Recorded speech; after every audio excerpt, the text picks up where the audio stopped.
everyone, and welcome back to Hands-on Neural Rehab's Hand Therapy Tools. Today we're going to be talking about scar management and scar hypersensitivity.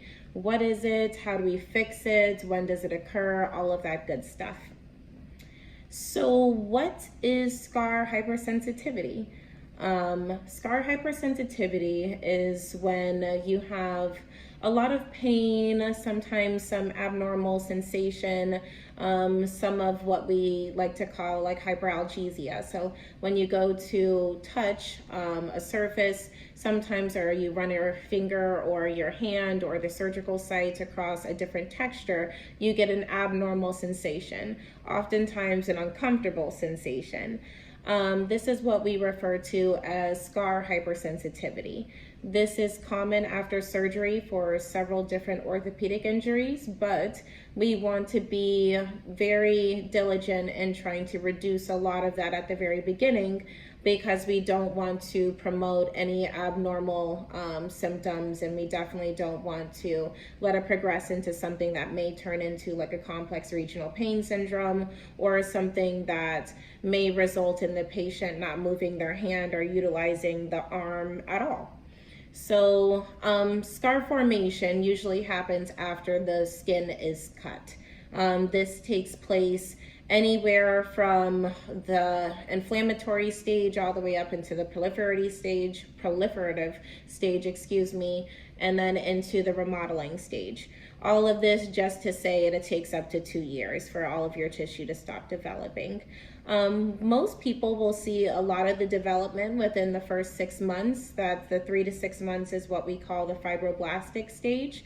And when that happens, you often see the scar tissue get very thick, thin.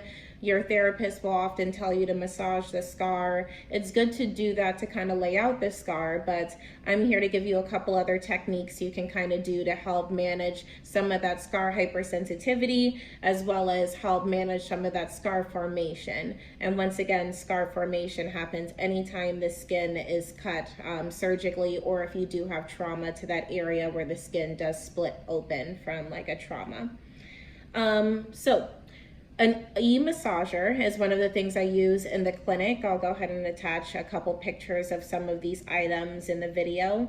But an electric massager just provides a little bit of vibration, and that can kind of break up some of the scar tissue, but also help desensitize the scar. It's inviting some noxious stimuli. It's not really painful, but it's one of those things that we want to try to get the scar, the hands, or wherever the injury is used to getting those abnormal sensations, because eventually we're going to have to drive. We're going to have to experience some type of vibration again. An e-massager tool, so an instrument assisted soft tissue massage tool, in other words, Graston, is one of the things I absolutely love for scar management. It breaks up the scar tissue, use a fanning type of maneuver, and a lot of therapists are skilled in Graston type of techniques. These are courses you can kind of take as well, but it's all according to therapist preference. You can use your hand if you like. You don't have to use a tool to kind of like break it up. Dicem, favorite thing.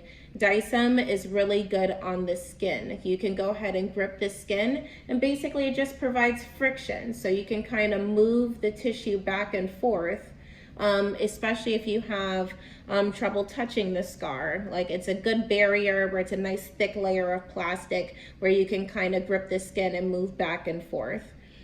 Textured materials, very important as well to help desensitize the scar. So you can use things such as Velcro loop, Velcro hook.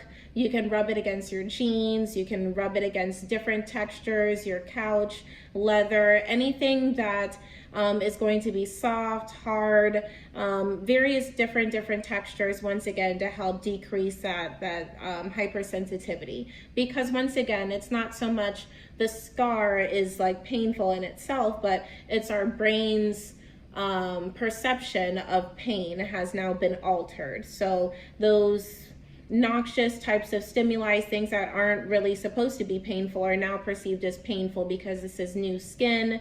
This is a new area as perceived by the brain. It's went through a lot of trauma, so it's having trouble organizing that and processing some of that new stimuli that you're giving it.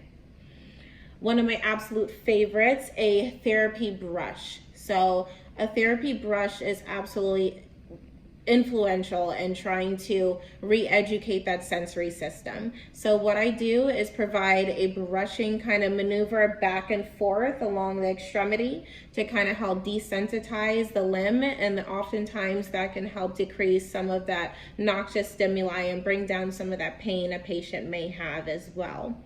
Some of these products are available in a hand therapy toolkit if you're interested or are having a little bit of scar management issues, or if you're having a little bit of hypersensitivity. But a lot of these products are also available on Amazon. You can kind of look as well.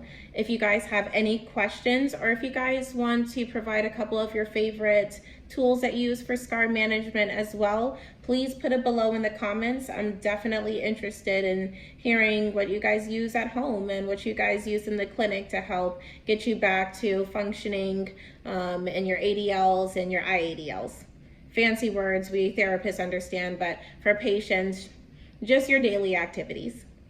This has been Jessica Henry with Hands-On Neuro Rehab Hand Therapy Tools. I look forward to seeing you guys the next time. Bye.